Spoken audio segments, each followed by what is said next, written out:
දේශනා කරන්න පින්නතුනි හෙට ඉඳන් කිසි කෙනෙකුට තෝ කියලාවත් කතා කරන්න එපා. මොකටද?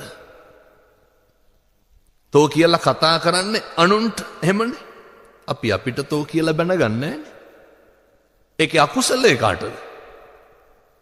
ඒක අපි විඳින්න එපැයි. ඒකේ තියෙන අයහපත, ඒකේ තියෙන නරක, ඒකේ තියෙන අවැඩ මේ සංසාරෙ දිග්ගස්ස ගන්නට වෙනවනේ. මණිකාර කුළුපගතිස්ස හාමුදුරුවෝ මණිකාරයාගේ ගෙදරට පිණ්ඩපාතේ වඩිනවනේ. රජුරෝ මණිකක් එවලා තිබ්බා උපදාලා එවන්ට කියලා. මණිකාරයා මස් කප හිටියේ. ලේ පිරුණු අතින් මණික අරගෙන පැත්තකින් තියලා තිබ්බේ. ගෙදර හිටපු ගිජුලිහිනියා ඔක ගිලිනෝ. මොකක් කියලා හිතලද? මස් කුලියක් කියලා. ඔක දකින්නේ හාමුදුරුවෝ විතරයි. හාමුදුරුවෝ කිව්වද ගිජුලිහිනියා මණික ගිල්ලා කියලා? කිව්වේ නැහැ. දරුවන්ගෙන් බිරිඳගෙන් අහලා බැරිම තැන හාමුදුරුවෝ මණික ගත්තා කියලා හිතපු මණික්කාරයා හාමුදුරුවන්ට තඩි ගහනවා අල්ලගෙන. ඔළුවට වරමද්දක් දාලා කරකනවා තිරින්ගයක් වාගේ. හාමුදුරුවෝ සිහි නැතිව වැටෙනවා. නලල පැලිලා ලේ එනවා.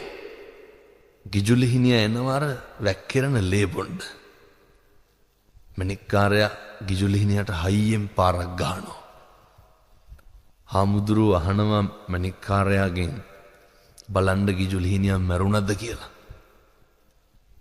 මණික්කාරයා කියනවා ගිජුලිහිනියා මැරිලා ඉවරයි. මණික දුන්නේ නැත්තම් උඹත් මරනවා ඊළඟට. ඊට පස්සේ තමයි හාමුදුරුවෝ කියන්නේ මොකක්ද? ගිජුලිහිනියා මණික ගිල්ලා කියලා. වචන පරිස්සම් කරපු හැටි තිබ්බේ නැද්ද හාමුදුරුවන්ට කියන්නේ? ඇයි? උන්වහන්සේලා දන්නවා මේ එක වචනකින් සංසාරෙ දිග්ගැස්සෙනවා. ශාන්තිවාදී ජාතකේ කලාඹු රජ්ජුරුවන්ගේ උයනේ රජ්ජුරුව ඉන්නකොට බිසෝවරු පිරිවරාගෙන ශාන්තිවාදී තාපසයා එක ගහක් යටට වෙලා ඉන්න බණ කියන බිසෝවරු සේරම රජ්ජුරුවන්ට නිින්ද ගියාට පස්සේ බණ අහන්න යනවා. කේන්ති වැඩිකමට රජ්ජුරුව ගිහිල්ලා ශාන්තිවාදී තාපසයා අල්ලගෙන දඬුවම් කරනවා. අහනවා උඹ කවුද? මම ශාන්තිවාදී වෙමි. අය රජ්ජුරුවන්ට තෝ කියලාවත් කිව්වේ නැහැ. ඇස් උගුල්ලනවා, අතපය කපනවා, කටු මුගුරක් කරගෙන පපුව තලනවා. ඒත් අපේ බෝධිසත්වෝ කේන්තියෙන් වචනයක් පිට කරාද? නැහැ. මොකක්ද ඒ උගන්වන්නේ? එක වචනයක් ඇති පින්නත්නි සංසාරේ දිග්ගැස්සෙන්න. ඒ නිසා කාලෙකින් හම්බෙච්ච මනුෂ්‍ය ආත්ම භාවය මේක නිකන් නිස්කාරණේ නාස්තිනම් කරගන්න එපා. අදිෂ්ඨාන කරගමු. හෙට ඉඳන් කිසි කෙනෙකුට තෝ කියලාවත් කතා කරන්න එපා. හෙට ඉඳන් කිසි කෙනෙකුට තෝ කියලාවත් කතා කරන්න එපා. දේශනා කරපු ගාථා ධර්මයෙන් උගන්වන්නේ පින්නතුනේ මේ හම්බෙලා ඉන්න ජීවිතේ බොහොම ටික කාලය තුල මේක පරිස්සම් කරගන්නේ කොහොමද? මරණානුස්සතිය වඩන්නේ කොහොමද? මැරෙනවා කියන එක නිරන්තරයෙන් සිහිපත් කරගන්නේ කොහොමද කියන එක. මේක හැම වෙලේම මතක් කරන්න ඕන. මොකද දැන් කමඨහං දේශනාවේ බුදුහාමුදුරුවෝ දේශනා කරනවා පින්නතුනේ අවස්ථා 7ක් විතර. මේ පින්නතුන් කල්පනා කරන්න ඕනේ. ඔය ඇත්ත දැකලා තියෙනවා ඕන තරම් ඔය නහයට බටයක් දාලා කණ්ඩ බොණ්ඩ දෙන ලෙඩ්ඩු දැකලා ඇතිනේ. ඕන තරම්. ඇත්තන්ට ආහාර ටිකක් ඕන කියපුවාම මොනවා හරි දියර වර්ගයක් අර සිරින්ජරේට දාලා තල්ලු කරනවා. තිබහ නැතුවද? ඔය එක රෝගියෙකුට පිරිත් කියන්න ගිහිල්ලා පින්නත්නි අර පිරිත් පැන් ජොග්ගුවක් තියෙනවනේ. ඒ තාත්තා කියනවා පිරිත් පැන් ජෝග්ගුව පෙන්නලා හාමුදුරුවනේ ඔය වතුර ජොග්ගුව මගේ කටට වක් කරන්න. ඇයි? කටේ පිළිකාවක්. අර බටයක් බඩට දාලා තමයි කෑම්බීම ටික දෙන්නේ. දූදරුවෝ හොඳට ඉන්නවා. ප්‍රශ්නයක් නැහැ. සල්ලි හොඳට තියෙනවා. ඒ ළමයි කිව්වා හාමුදුරුවනේ තාත්තට අපි වතුර පෙන්වන්නේ නැහැ කියලා. මොකද ඒ පෙන්වන්නේ නැත්තේ? වතුර දැක්කහම තිබහ වැඩි. තිබහ වැඩි වුණා කියලා බොන්න පුළුවන්ද? දැන් පින්නතුනි මේ කාට වෙනේවද? මේ අපිට වෙන්න තියෙන දේවල්. අපිට අපේ ජීවිතේ නැති වෙන්න පුළුවන්, මැරෙන්න පුළුවන්.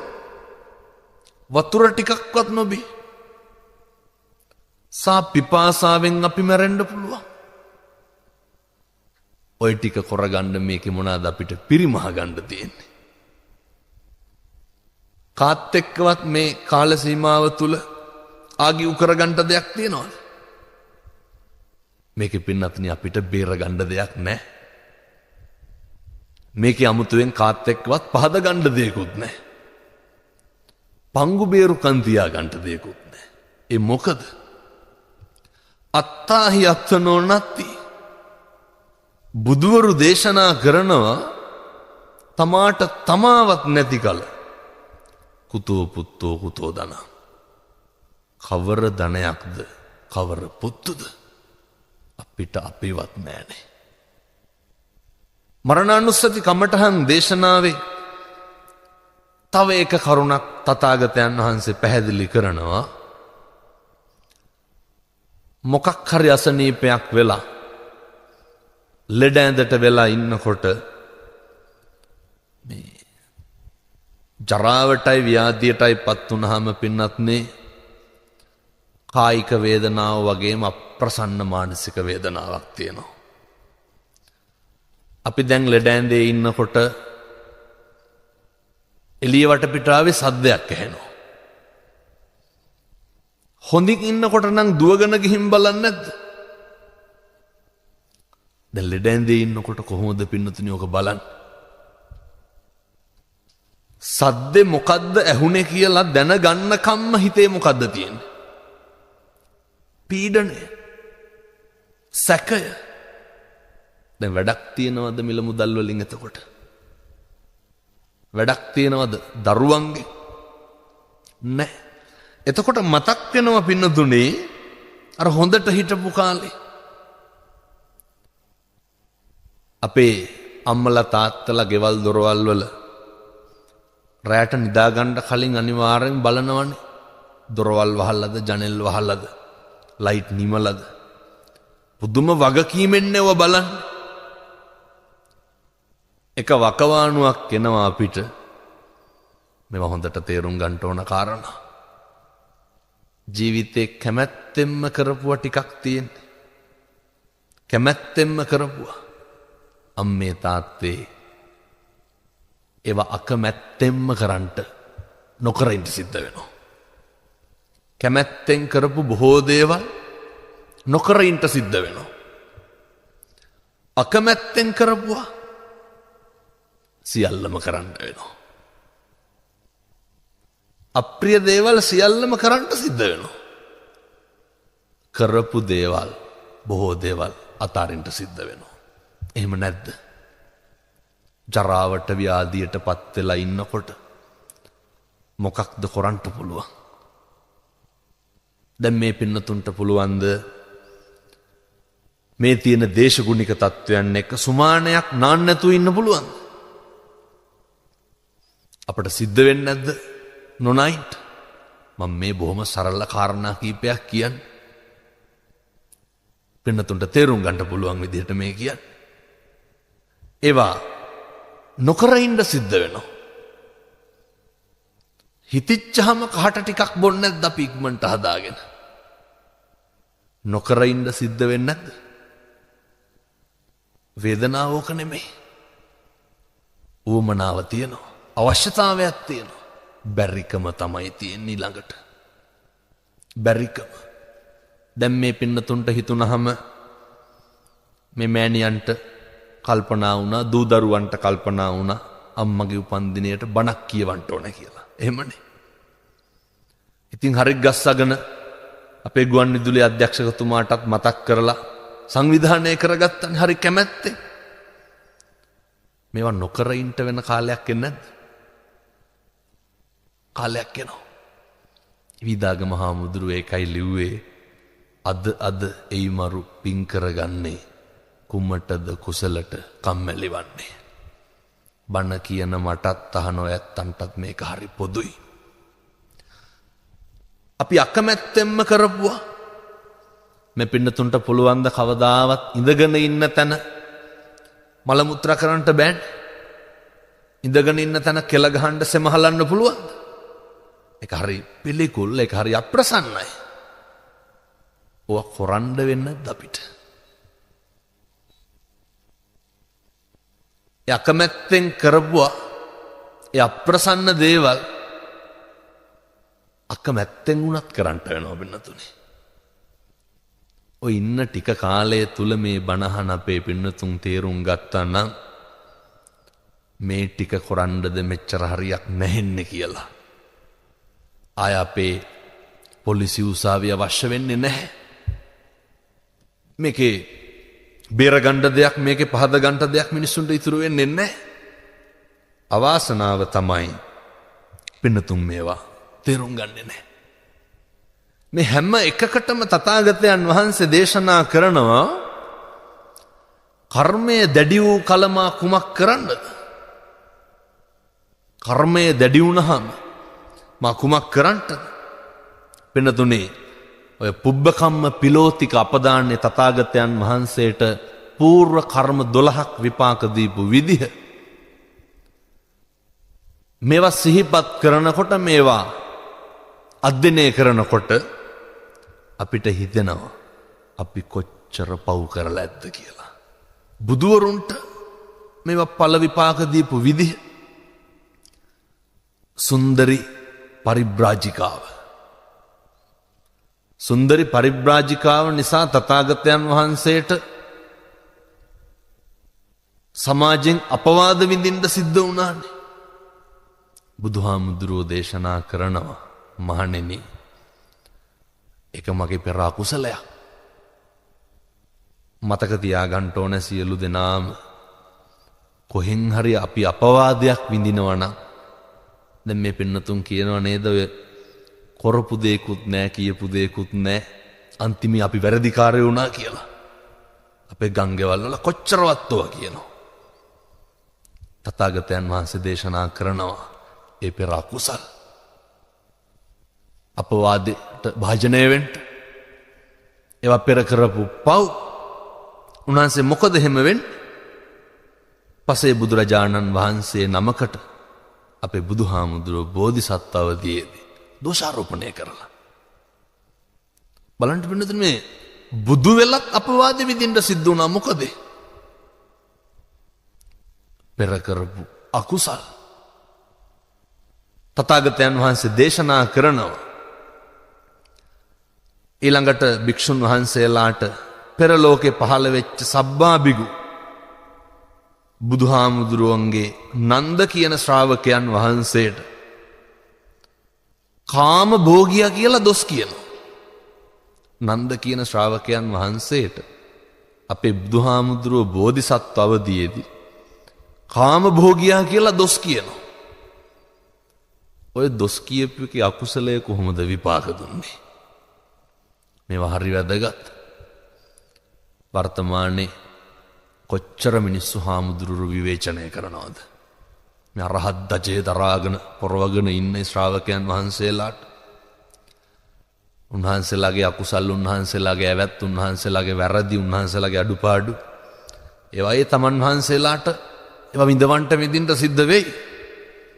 අනුන් කරන වැරදි වලට අපි මොකටද කුලප්පු වෙන්නේ? අපේ සසර දිග්ගස්ස ගන්න. තථාගතයන් වහන්සේ දේශනා කරනවා චින්චමානවිකාව රජ මැති ඇමතිවරු සිටුවරු පිරිවරාගෙන බුදුහාමුදුරුවෝ බණ කී ඉන්නකොට නෙන්නේ. දාස් ගාණක් ශ්‍රාවකයන් වහන්සේලා පිරිවරාගෙන ඉන්නකොට චින්චමානවිකාව එනවා. ඇවිල්ලා මොකද කියන්නේ? බණ කී ඉඳලා හරියන්නේ නැහැ. මගේ දරු ගැබට දැන් ප්‍රසූතියට ආසන්නයි. ඉක්මනට සූදානම් කරන්න දරු ප්‍රසූතියට අවශ්‍ය කටයුතු. වෙනතුනි දහස් ගාණක් ශ්‍රාවකයෝ රජවරු මැති ඇමතිවරු ඉස්සරහ අපේ බුදුහාමුදුරුවන්ට අවමානයට ලක් වෙන්න සිද්ධ වුණේ මොකද? කාමභෝගියා කියලා හාමුදුරු කෙනෙකුට බැනලා. මතක තියා ගන්න ඕනේ ගංගෙවල් වල ඉන්නකොට අපේ අම්මලා තාත්තලා ඔය කියනවනේ, මම ඒ කියන විදිහටම කියන්න. ඔය අපිට ඇහිලක් තියෙනවා. ඔවුන් අපේ ඇස් ඉස්සරහම විඳවන්න ඕනේ කියනවා. ඔය දෙස් දෙවොල් තියෙනවනේ හරියට. ඔවුන් අපේ ඇස් ඉස්සරහ විඳවන්න ඕනේ කියලා කියනවා. කොහොමද විඳවන්නේ? දැකලා තියෙනවද අපේ දෙමව්පියොන්ට සමහරක් අබ්බගාත දරුවෝ ඉන්නවා. දැන් කවුරු ඉස්සරහද විඳවන්නේ පින්නතුනේ? එහෙම කියපුවාම ඒ මිනිස්සු අපේ දරුවෝ වෙලා උපදින්නේ මොක කවුරු වෙලාද? අබ්බගාත ළමයි වෙලා. දැන් කවුරු ඉස්සරහද විඳවන්නේ? තමන් ඉස්සරහ. ඇස් ඉස්සරහ. වචන හරි බරපතලයි. හරි පරිස්සමෙන් මේවා පාවිච්චි කරන්න ඕනේ.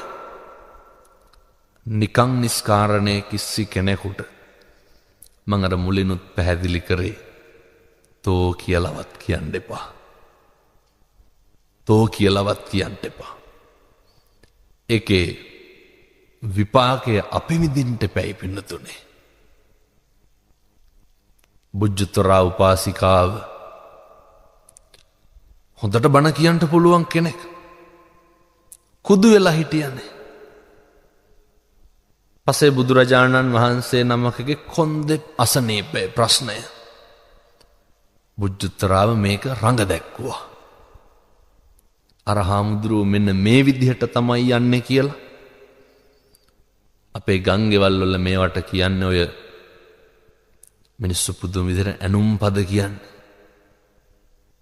ඔය නංවානං කියනවා කියලා කියන්නේ. ඔය ගමේ විදිහට කියනවා නම් පද හදනවනේ. ඒවා කරන්ට නරකයි. මිනිස්සු ඊරිසියයි තමයි. මිනිස්සු කැමති නෑ පින්නතුනේ අපේ දරුවෙක් විභාගයකින්වත් පාස් වෙනවට. මිනිස්සු හරි කැමති අපිට වරදිනවට. මිනිස්සු හරිම කැමති අපි දුක් විඳිනවට. මිනිස්සු හරි කැමති අපි ඉල්ලගෙන මේ මිනිස්සු ගාවට යනවන. පවුල් වල උදවිය බලන්ටකෝ. කවුරු හරි අපි ගැන වැරදි දෙයක් සාකච්ඡා කරලා විවේචනය කරනවා නම් එකට උඩගෙඩි දෙනවා මිසක්කන් ඒ මනුස්සයා එහෙම නෙමෙයි කියලා කියන කෙනෙක් ඉන්නවද? මිනිස්සු හරි කැතයි. දැන් කවුද මේ මිනිස්සු කියලා කියන්නේ? අපි. ඒක තමයි අපේ ස්වභාවය. මතක තියාගන්න කවදාවත් කිසි කෙනෙකුට දොසක් නම් කියන්න එපා. ඒ කාරණේම ඇතිවෙන්න පුළුවන් පින්නතුනේ මේ සංසාරේ දිග්ගස්ස ගන්නට. ඒ වගේම තමයි තථාගතයන් වහන්සේට දේවදත්ත හාමුදුරුවෝ ගල් පෙරලනවනේ. හිතෙන්නේ නැද්ද මෙච්චර ප්‍රාතිහාර්ය පාපු මෙච්චර දෙව් මිනිසුන්ට බණ කියපු බුදුහාමුදුරුවන්ට ඕක දැක්කේ නැද්ද? දේවදත්ත ගල් පෙරලනවා. තථාගතයන් වහන්සේම දේශනා කරනවනේ කර්මය දැඩි වූ කලමා කුමක් කරන්නද කියලා. කර්මය හරි බලවත්. ඒකට හේතුව තමයි පින්නතුනේ ඔය බෝධිසත්වයන් වහන්සේ සංසාරයක ආත්මික ඉඩකඩම් ආරවුලකට ඉඩ කඩන් වලට ආරවුල් ඇති කරගන්නේ කවුද පින්නතුනේ? පිට මිනිස්සුද පවුල මිනිස්සුද? අය පිට මිනිස්සු අපේ ඉඩ කඩන් වලට ආරවුල් ඇති කරගන්නට එන්නේ පවුල මිනිස්සු. ආරවුලකට සහෝදරයා තල්ලු දානවා ගලකින් පල්ලහැට. අද ගත්තහම මරන්න බැරිකමට නොමර ඉන්නේවා තියෙනව නේද? ඉඩ කඩන් ප්‍රශ්නවලට මරන්න බැරිකමට නොමර ඉන්නේවා තියෙනවා. හැබැයි හිතින්නම් කෝටි වතාවක් විතර මරලා තියෙන්නේ. කොච්චර කියලා ඇද්ද ඒ කොටසත් අපිට එනවා නම් හොඳයි කියලා. ඒ කොටසත් අපිට එනවා නම් හොඳයි කියලා. මේක මේ ධර්මදේශනාවට අදාළ නොවුණා. මේ ප්‍රශ්න සමාජෙ නිතරම තියෙන හින්දා මේ අපේ මෑණියන්ට පිං සිද්ධ වෙන්නටත් එක්ක මම මේක කියනවා. ඔය ඉඩ කඩන් වලට ඇන කොටා ගන්න පොරකා ගන්න අපේ අම්මගේ තාත්තගේ ඉඩ කඩන් වලටද අපි ගත්ත ඉඩ කඩන් වලටද? සුවහසක් ශ්‍රාවක පින්නතුන් මේ බණ අහන සියලු දෙනාම හිතන්ට ඕනේ මම මගේ සහෝදරයත් එක්ක දබර වෙන්නේ, මම මගේ සහෝදරියත් එක්ක දබර වෙන්නේ, පොලිසියට යන්නේ මගේ ඉඩ කඩන් වලටද මගේ අම්මගේ තාත්තගේ ඉඩ කඩන් වලටද? මේ අම්මගේ තාත්තගේව බෙදා ගන්නටනේ. ලැජ්ජ වෙන්න එපැයි. අනුන්ගේ ඉඩම් වලට මරා ගන්නේ. හම්බ කරගත්ත දෙයක් නම් තව කමකුත් නැහැ. අර අම්මයි තාත්තයි හම්බ කරගත්තුවට දරුවෝ මොකද කරන්නේ? ඔට්ටු වෙනවා. මරා ගන්නවා. එක මහලු මඩම කම්ම කෙනෙක් මට කියනවා, ලොකු පුතා කිව්වලු, මම ලොකු පුතා මම පවසන්නේ ඇත්ත. දන්නේමි නිසි පරිදි මම මෙහි කළ යුත්ත. අම්මේ මට දෙනු මැනවි අක්කර 40 වත්ත. මේ කාලයක් ඔය මහලු නිවාසවල ධර්මදේශනාවලට වඩිනකොට එක අම්මා කෙනෙක් හැඬු කඳුළුන් කියපු කතන්දරේ. හාමුදුරුවනේ මගේ ඉඩ කඩන් ටික දරුවන්ට බෙදන්න යනකොට ලොකු පුතා කිව්වා, දැන් මෙහෙනේ ඉන්නේ ලොකු පුතා කියන්නේ. දැන් කොහෙද මෙහෙ කියන්නේ?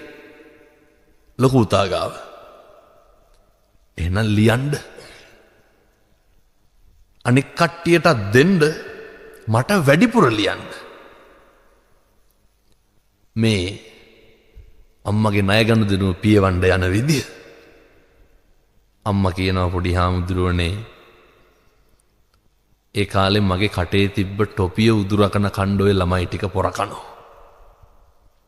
අම්මා කන ටොපිය උදුරගෙන කණ්ඩ ළමයි පොර කෑවා. දැන් පොඩි හාමුදුරුවනේ මගේ චීත්තෙන් මම ලව්වා උන්ගේ ඇඟ පිහදා ගන්න උන් හරියට පොර කෑවා. නාලා බලාගෙන ඉන්නවලු අම්මා ඇඟ පිහදානකම්. දැන් මේ ටික බෙදා ගන්න පොර කනවා. ඔය ඉඩම් ආරවුලකට මැදි වෙලා තමයි අපේ බෝධිසත්වයන්ට අකුසලේ පිරුණේ. එනිසා පින් සිද්ධ වෙන්න ඕන සියලු දෙනාට. ඉඩම් ආරවුල් වලට නම් අම්මගෙන් තාත්තගෙන් වෛර පිරිමහන්න ලෑස්ති වෙන්න එපා.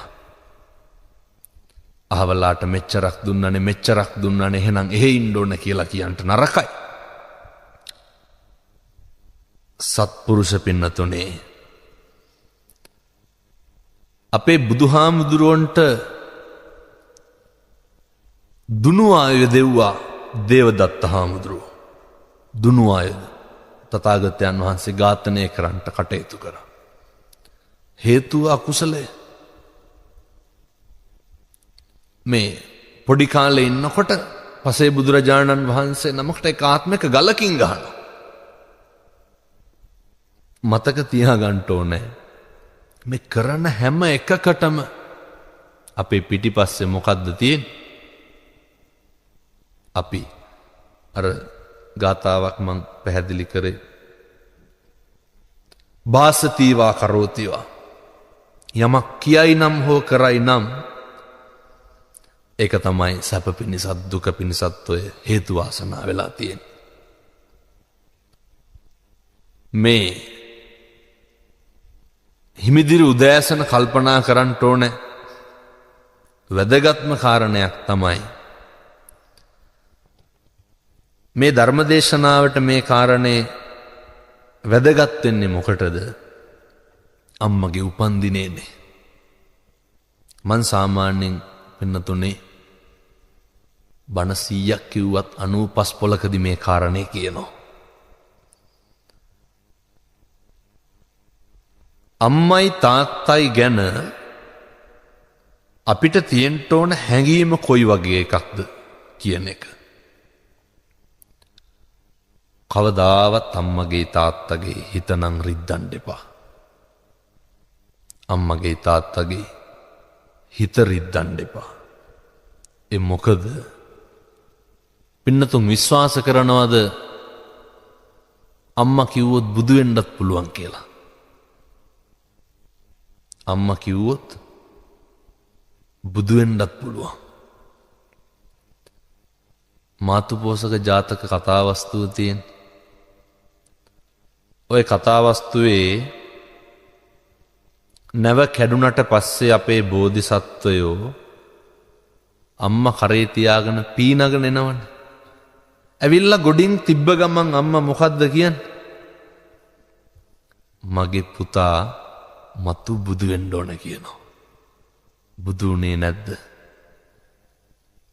බුදු වුණා. හේතුව අම්මලගේ වචනවලට පණ පිහිටවන්න පුළුවන්. අම්මලගේ වචනවලට අම්මා කිව්වොත් බුදු වෙන්නත් පුළුවන්. පණ පිහිටවන්න පුළුවන්. මේ ධර්ම දේශනාව ශ්‍රවණය කරන පින්වත් සියලු දෙනා මේ වෙන තාක්කල් මේ වෙන තුරු අම්මා තාත්තා ගැන මොකක් හරි වැරදි සිතුවිල්ලකින් හිටියානම් ඒක මෙතනින් පස්සේ නැති කරගන්න ඕනේ. ඒ මොකද අම්මට පුළුවන් පින්නතුනි මහ පුදුම විදිහේ හාස්කමක් කරන්න. අම්මට පුළුවන්. මොකක්ද අපේ අම්මලා කරන හාස්කම? මේ 21 වන සියවසේ පපු කැවුතු ගලවලා හයි කරන්න තරම් තාක්ෂණයේ දියුණු වෙන්නේ. ඔය අම්මා කරන වැඩේ කරන්න පුළුවන්ද? මොන විද්‍යාගාරයකවත් මොන සංඝටක දාලවත් ලේ කිරි කරන්න පුළුවන්ද? බෑ. ඕක කරන්න පුළුවන් කාටද? මොන උගතද මොන జగතද කිව්වේ අම්මගේ ලේ කිරි වෙන්නේ මෙන්න මෙතනින් කියලා? එහෙම පෙන්නපු කෙනෙක් ඉන්නවද? නැහැ. හිතන්නකෝ තනපුඩුව ඇතුලේ මොනවාද තියෙන්නේ? රතු පාටයි. හරි පිළිකුල්. සිනිගඳ ගහනවා. හරි අප්‍රසන්නයි. ලේ එහෙමනේ. තනපුඩුවෙන් මෙහා මොනවාද තියෙන්නේ? සුදුයි.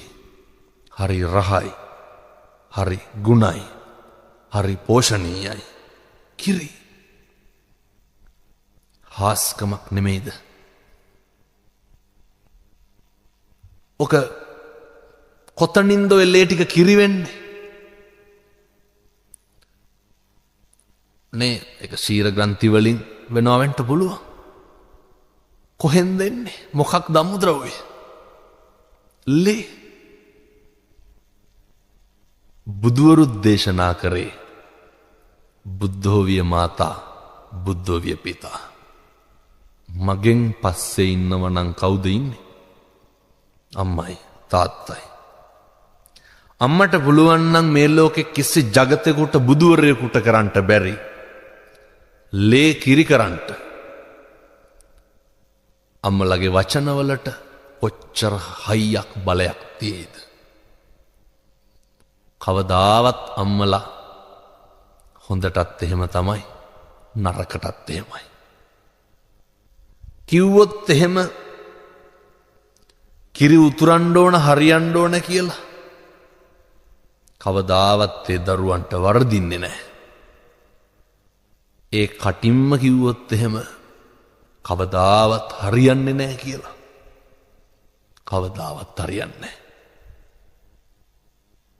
අම්මටයි තාත්තටයි දුකක් දීලා විඳින දියුණුවක් තියෙනවා නම් ඒව හරි తాවකාලිකයි. මරණ මංචකේ එලොවයි මෙලොවයි දෝලණය වෙනකොට පින්නතුනේ ඔව ඔක්කොම මතක් වෙන්න ගන්නවා. මතක තියාගන්න දැන් ඉඳන් ඒ නිසා අම්මටයි තාත්තටයි හොඳට සලකන්න. හොඳට බලන්න. බුදුහාමුදුරෝ දේශනා කරන්නේ උණු වතුර ටික උණු කරලා නාවණ්ඩලු. කවුද? අම්මයි තාත්තයි. මම මෙහෙම දේශනා කරනකොට පින්නතුන් හිතන්න පුළුවන් නෑ හාමුදුරනේ තාම අම්මටයි තාත්තටයි පුළුවන්. එයාලා යාළගේ වැඩ කරගන්නවා. බැරි වෙලාවත් මරණය කියන එක මට ඔබට මේ වෙලාවට වෙනවා කියලා කියන්න පුළුවන් එකක් නෙමෙයි. මරුණට පස්සේ ඉතින් ඔය මිනිය බදාගෙන ඇඬුවට තේරුමක් නැහැ. සමහරක් මල ගෙවල් වල මම දැකලා තියෙනවා. අර මල කඳේ පවුඩරුත් ගන්නවනේ. කොණ්ඩේ පීරනවා. බල්බ් බැල් දානවා. ෆෑන් දෙක ගානේ දාලා තියෙනවා දැකලා තියෙනවා. මොකද මේ දාඩිය දානවට ජීවත් වෙලා ඉන්න කාලේ ওই ටික කරගන්න තිබ්බනම් හොඳට පවුඩර් ගාලා ඔළුව පීරගෙන පෑන් දාලා බල්බ් බැල් දාලා පහන් පත්තු කරගෙන තියාගන්න තිබ්බනම් මොකද වෙන්නේ? මරුණට පස්සේ කරවල දාලා විසික්කත් අපිට මොකද පින්නතුනේ? ඒකට එච්චර සත්කාර කරන්න උවමනා නැහැ. ඉන්නකොට හොඳට සලකන්න. බුදුවරු මේ දේශනා කරන්න. වතුර ටික උණු කරලා නාවණ්ඩලු. සුවඳ තෙල් ගල්වණ්ඩලු. කාගේද? අම්මගේ තාත්තගේ. සම්බාහානය කරන්ටලු අම්මයි තාත්තයි. සමහරක් ගංගෙවල් වල අපි දැකලා තියෙනවා පින්නතුනේ අම්මලා ක්ලිනික් එකට පයින් යන්නේ බෙහෙත් ගන්න. අහනකොට ළමයි වැඩට ගිහිල්ලා. හැබැයි ඒ ළමයින්ට අම්මා මැරුණට පස්සේ දවස් 7මාර ආයතනෙන් නිමාඩු දෙන්නේ නැද්ද? එක විනාඩි 5ක් ගන්න බෑනේ අම්මා තාත්තා වෙනුවෙන්. ඒ විතරක් නෙමේ බුදුහාමුදුරෝ දේශනා කරනවා පැදකුණු කරලා වඳින්නලු කාටද? අම්මටයි තාත්තටයි. එහෙම කරනකොට ඒ අම්මගෙන් තාත්තගෙන් වචන එළියට එනවා අනුත්සාහකව. ආශිර්වාද කරනවා. මගේ පුතාට මගේ දුවට හරියන්න ඕන කියලා. ඒකයි වැදගත්. එහෙම නැතු ඔය අවුරුද්දකට සැරයක් සීනි 250ක් කිරිවිට පැකට්ටයක් සරමච්චීත්තයක් 60ක් ගෙනල්ලා දීලා ඕක ගන්නට බෑ. ඔය මොනා හරි උයපුවාම බත් මුලක් බැඳගෙන ගිහින් දීලා ඒ ආශිර්වාදය ගන්නට බෑ. අම්මගේ තාත්තගේ ආශිර්වාදය බොහොම වැදගත් පින්නතුනේ. මේ කාරණේ විශේෂ කරලා දේශනා කරේ කොච්චර පින් කරත් කොච්චර කුසල් කරත් අම්මගේ තාත්තගේ රාජකාරි ටික මගෑරිලා තියෙනවා නම් මේ දේශනාව ශ්‍රවණය කරාට පස්සෙවත් ඒවට මූලිකත්වය දෙන්න. ඒවට ප්‍රමුඛත්වය දෙන්න. ඊළඟ කාරණේ තමයි නත්ති මේ සරණං අඤ්ඤං බුද්ධෝ මේ සරණං වරං. අපිට අපේ බුදුහාමුදුරුවන්ගෙන් තොර සරණක් ඇත්තේ නැහැ. මිනිස්සු වෙලා ඉපදිලා ඉන්න නිසා අපිට පුළුවන් කාට හරි වතුර ටිකක් හරි දෙන්නනේ. මං ඔය බොහොම පුංචි කාරණයක් මේ පින්නතුන්ට කියන් වතුර ටිකක්. මහ ලොකු දෙයක් නෙමෙයි. ලබනාත්මේ දැන් මේ අම්මලා තාත්තලා හිතාගෙන ඉන්නේ අපි කවුරු වෙලා උපදී කියලාද?